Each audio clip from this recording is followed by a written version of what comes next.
સુરત શહેરના કતારગામ વિસ્તારમાં માનવતાનું ઉત્તમ ઉદાહરણ જોવા મળ્યું. સુરત શહેર ઝોન 3 પોલીસ પરિવાર દ્વારા થેલેસીમિયા પીડિત બાળકોની મદદ માટે એક વિશાળ રક્તદાન કેમ્પનું આયોજન કરવામાં આવ્યું છે. પોલીસ કમિશનર અનુપમસિંહ ગેહલોતે આ કાર્યક્રમમાં ઉપસ્થિત રહ્યા અને પોલીસ જવાનો અને રક્તદાતાઓનો ઉત્સાહ વધાર્યો. સુરત પોલીસ માત્ર કાયદો અને વ્યવસ્થા જ નહીં પરંતુ સામાજિક જવાબદારી નિભાવવામાં પણ હંમેશા અગ્રેસર રહી છે.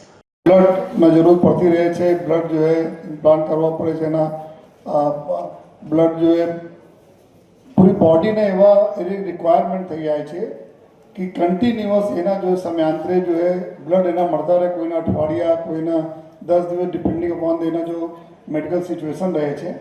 અને આ જો સમય હોય છે આપણા, આ જો ગરમીના સમય હોય છે જ્યારે બીજા રોગોના લીધે તમામ બ્લડ બેંકોમાં બ્લડના યુનિટ માટે બહુ પ્રેશર હોય છે. કારણ કે અલગ અલગ પ્રકારના રોગોમાં જો એ બી બ્લડના જરૂરત હોતા હોય છે.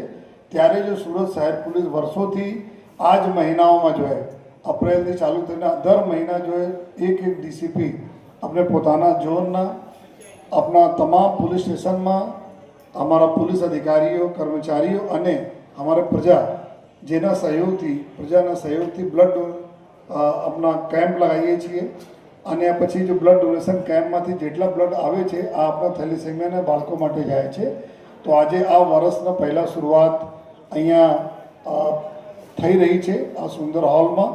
તો સર્વપ્રથમ તો હું અમારા તમામ એવા આગેવાનો અહીંયા બાબુભાઈ છે, જગદીશભાઈ છે, બધા આગેવાનો અહીંયા બેઠા છે, એના બી આભાર માનું છું કે આજે જો અમારા આ કન્ટ્રીબ્યુશનમાં આપ સરસ આ હોલ પ્રોવાઈડ કર્યા પોલીસના. અને સાથોસાથ જો એ અને લોકો બી એના બ્લડ ડોનેશન માટે આવે, એક સારા વાતાવરણ રહે, એકદમ શુદ્ધ વાતાવરણ રહે, એના માટે જો આપણે આપ્યા છે બધા આપને ખૂબ ખૂબ આભાર માનીએ છીએ.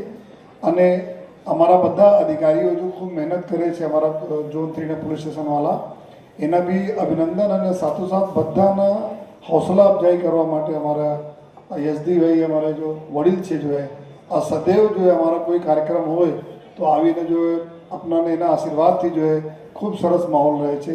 અમારા મહિલા સુરક્ષા સમિતિના બહેનો બી છે, બધા અમારા આગેવાનો છે, એના બી આભાર માનીએ છીએ. અને હું આપને બતાવવા માંગીએ છીએ કે ભાઈ છેલ્લા લગભગ 10-15 દિવસ પહેલાં 10 દિવસ પર તમામ બ્લડ બેંકના હોદ્દેદારો મારી પાસે આવ્યા અને આ જ વાત કરી કે સર અત્યારે બહુ ક્રાઇસિસ છે બ્લડના અને અત્યારે એકદમ હાઈ ટાઈમ છે કે તુરંત અમે બ્લડ જોઈએ થેલેસીમિયા માટે જોઈએ.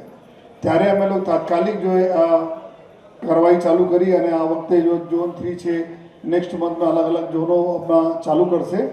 અને આવનાર સમય પૂરા જે રીતે ડીસીપી ઝોન 3 બતાવ્યા કે દર વર્ષે લગભગ 10,000 યુનિટ થેલેસીમિયાના બાળકો માટે અમે લોકો ભેગા કરીએ છીએ.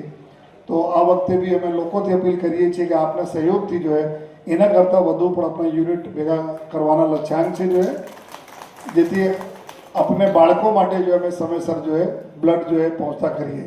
અને અમારે આ ભાગીરથ કામમાં જો જેટલા બી અમારા બેંકો છે, ખાસ કરીને આપણા સુરત રક્તદાન કેન્દ્ર છે, લોક સમર્પણ બ્લડ બેંક છે, ઇસ્મી મેર છે, ન્યૂ સિવિલ હોસ્પિટલ અને કિરણ, એની પૂરી ટીમ જો કિરણ હોસ્પિટલની પૂરી ટીમ અહીંયા આપણા છે જો અને આ લોકો સદૈવ જો આપણે સાથે જો બ્લડ આ ડોનેશનના કેમ્પોમાં આપણે સાથે જો સામેલ રહે છે, આપણે માર્ગદર્શન બી આપે છે અને સહયોગ આવે છે. તો આ તમામ બ્લડ બેંકના તમામ સ્ટાફનો ખૂબ આભાર માનું છું કે આપણે બધા જો અહીંયા આવ્યા જોઈએ અને આ અમારા કામમાં જો તમે સહભાગી થયા જોઈએ.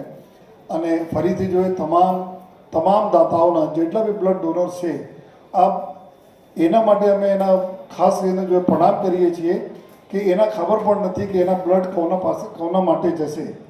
આ બ્લડ આપે છે અને એના બ્લડ જો એવા લોકો માટે જશે જેના ઓળખતા પણ નથી જોઈએ. તો આ પૂર્ણ કામમાં ઈશ્વર આ બધાને ખૂબ આશીર્વાદ રાખે. આ બધા હેલ્ધી અને સુખી રહો જોઈએ. અને ફરીથી ડીસીપી ઝોન 3 એના સમગ્ર ટીમનો ખૂબ ખૂબ અભિનંદન આપું છું એવા સારા જો કાર્ય બદલ. Thank you. જય હિન્દ, જય ભારત.